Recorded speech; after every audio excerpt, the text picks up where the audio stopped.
ভয়াবহ ভূমিকম্পে লণ্ডভণ্ড ভেনেজুয়েলায় 4 দিন পরও মিলছে অলৌকিক জীবনের গল্প।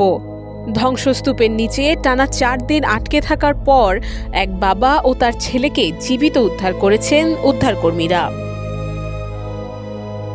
রোববার সবচেয়ে ক্ষতিগ্রস্ত লা গুইরা অঙ্গরাজ্যের একটি বিধ্বস্ত ভবনের ধ্বংসস্তূপ থেকে তাদের উদ্ধার করা হয়।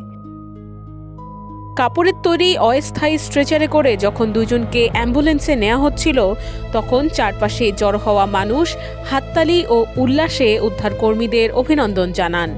তবে বাবা ছেলে দুজনই ছিলেন অত্যন্ত দুর্বল এবং তাদের মুখে ছিল অক্সিজেন মাস্ক।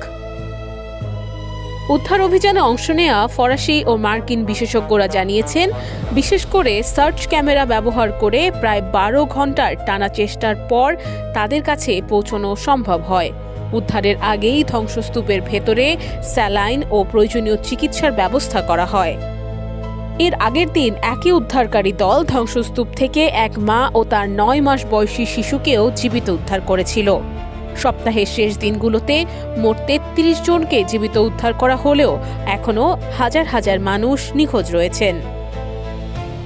গেল বুধবার 7.2 ও 7.5 মাত্রার জোড়া ভূমিকম্পে ভেনেজুয়েলায় ব্যাপক ধ্বংসযজ্ঞের সৃষ্টি হয়। এখন পর্যন্ত প্রায় 1500 জনের মৃত্যুর খবর নিশ্চিত হয়েছে। উদ্ধার অভিযান অব্যাহত থাকলেও সময়ের সঙ্গে সঙ্গে জীবিত মানুষ খুঁজে পাওয়ার সম্ভাবনা কমে আসছে। নুসরাত অনন্যা, ডেস্ক রিপোর্ট, এদিন।